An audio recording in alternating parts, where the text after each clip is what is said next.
Hello, I'm Captain Chris Lee, Communications Chairman for the FedEx Master Executive Council. With me today is First Officer Jim Plover, Negotiating Committee member. He's here to discuss the Deviation Bank Allowance. Hey Jim, thanks for coming. Thanks. Can you give us a little history of how the Deviation Bank Allowance came to be? Sure, Chris. We negotiated the Deviation Bank Allowance, or the DBA, as you hear it called most of the time, in the last round of contract negotiations to give the pilots the opportunity to utilize those travel expense funds that they didn't use up every month. So it gave everybody the opportunity at least to utilize some funds that previously we didn't have access to. And that's a great new benefit. What guidance does the CBA provide for the DBA?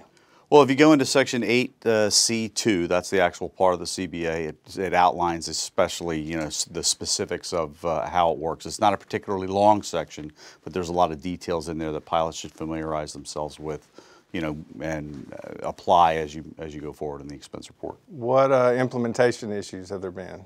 It was implemented on time. What we've had is some programming issues along the way. The company, we've had sort of two iterations of that. The company's first round used the Insight reporting system, which was cumbersome and confusing for a lot of people.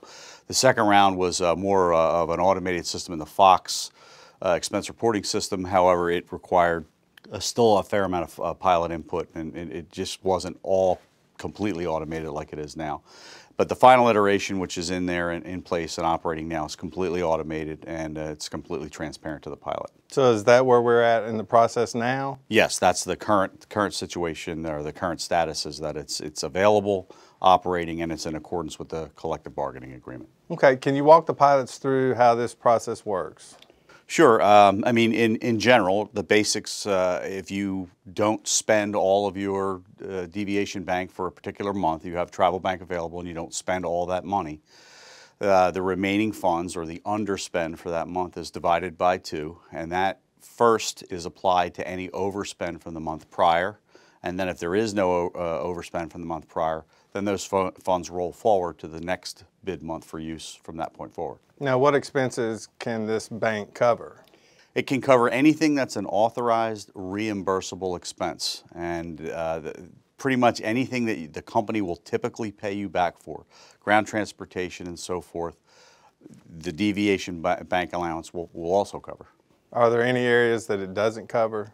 Yeah, there's 2 specifically, and the verbiage that we've been using, of course, is it's an authorized but non-reimbursable expense. And the 2 most common that we hear about are the deviation hotel expenses that exceed the contractual rates, and also the personal first class upgrades. They're both authorized but not reimbursable. Okay, so what if a pilot doesn't have a travel bank that month? The way, and we've gotten assurance from Labor Relations on this, that even if you don't have an established travel bank for a particular month and you do have DBA funds available, the pilot can go into the Fox system and create an empty report for a reimbursable expense, and the DBA will take care of that. Where can pilots view the information regarding their DBA funds? A pilot can log into VIPS and go to the expense reporting system, Fox. Along the top of that page, you'll see several tabs, and one of those, of course, and one that they're most familiar with, is the Travel Reports tab. There's a column there that says Bank Allowance, and you can click on a specific link for a particular month to view the bank allowance for that given month. The last tab across the top there is going to be your status reports, and the status reports is going to give you a link to let you look at the Deviation Bank Allowance history. If you click on that link, it'll give you all the history that's applicable to date in the current month. Do you have any recommendations of how pilots can effectively use this Deviation Bank Allowance? One thing we've picked up so far, and I think it's a great recommendation, is that prior to designating an expense for a particular month, in other words, prior to opening an expense report for a given month, the pilot really should look at that Deviation Bank Allowance history and maybe do a screenshot so that he or she knows how much money, because once knows how much money is available, because once we open an expense report, that history report isn't available any longer, and we know that that's a limitation of the system right now. Okay, so what if a pilot has an issue?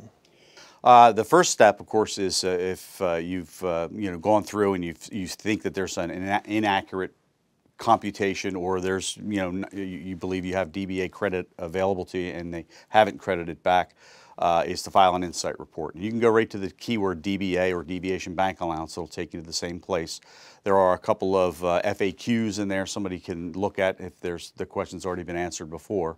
And if you're not, of course, getting the answers there, then you can contact us here at the union. Okay, good. Do you expect improvements in this process? Yeah, we're working with the company. It's an ongoing process. We've identified some areas that we know could be improved in terms of the information. We want to be able to give pilots all the opportunity available to be able to make better decisions about how much money they have. And we know of some system limitations, and the company has been willing to work with us so far on that. Okay, great. Any final thoughts?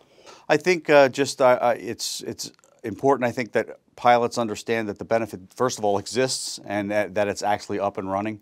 And we hope everybody takes advantage of it. And we certainly encourage anybody to contact us if they're having an issue. Great. Thanks for coming. Thank you. And thank you for watching. For more information, you can go to our website, ftx.alpa.org. We'll see you next time.